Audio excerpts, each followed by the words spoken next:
When you choose to be a two-faced politician and talk out of both sides of your mouth, you should at least remember what you had said previously before making any further comments. Stick around to see what and who I'm referring to, right here on Florida Responsible Carry.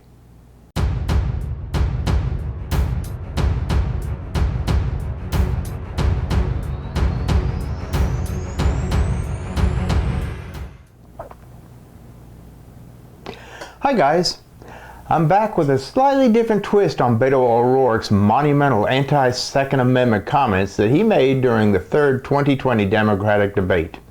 You know, it's amazing how these politicians talk out of both sides of their mouths, and it's equally amazing how they can get caught up in their own lies and deceit.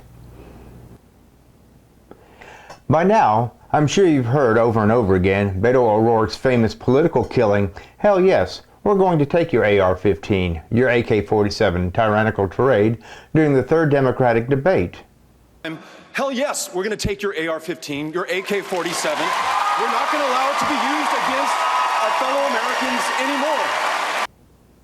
Such crapola coming from the mouth of someone who took an oath to protect and defend the Constitution of the United States. Hey, this guy's a joke. Though this bozo's anti-Second Amendment blast is now famous worldwide, little remember his pro-Second Amendment comments that he made during a radio interview with Chad Hasty at the KFYO radio station in Lubbock, Texas just a year prior. O'Rourke, on public radio, openly stated that he had no issue with any law-abiding gun owner to possess and own these type of firearms. Chad Hasty Show, News Talk, 95.1 FM and 790 AM KFYO. Thank you for tuning in this morning. Congressman Beto O'Rourke in studio running for U.S. Senate. Let's talk, before we get into immigration, which I know you are focusing a lot of time on immigration, I want to ask you, throughout West Texas, probably throughout Texas, you get a lot of questions on the Second Amendment. You were recently in Houston, I think it was late last week, you were in Houston and you were talking about the AR-15, and you said that no one should be able to buy an AR-15, should not be able to be sold to civilians here in the United States. I own an AR-15. A lot of our listeners own AR-15s. Why should they not have one? To be clear, they should have them. If you purchase that AR-15, if you own it, keep it. Continue to use it responsibly. I think Texas has a real opportunity to lead on this issue right now because we so jealously guard that Second Amendment. We believe in it. We'll defend it. We have this proud, rich tradition of hunting, of owning guns for self-defense, for sport, for collection, as you may own that AR-15 for, just because it is fun to shoot. But we also have a really deep understanding of gun safety and the responsibility and accountability that comes with owning that gun. My great uncle Raymond, who was an El Paso County Sheriff's deputy and captain of the county jail, he was the one who taught me how to shoot and also taught me that responsibility. You heard it right, guys.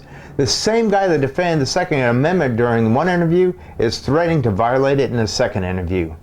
Just how two-faced can a person get? You would think this clown would have at least remembered what he had previously stated before making this monumental anti-American, anti-constitutional comment during the debate. Let me play both again for you, side by side, and let's expose this anti-constitutional, anti-American for who he really is. Throughout West Texas, probably throughout Texas, you get a lot of questions on the Second Amendment.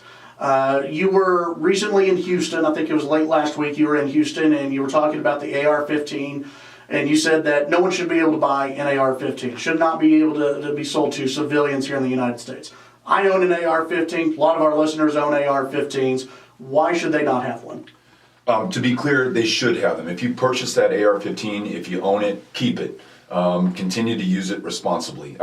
Hell yes, we're going to take your AR-15, your AK-47. We're not going to allow it to be used against our fellow Americans anymore.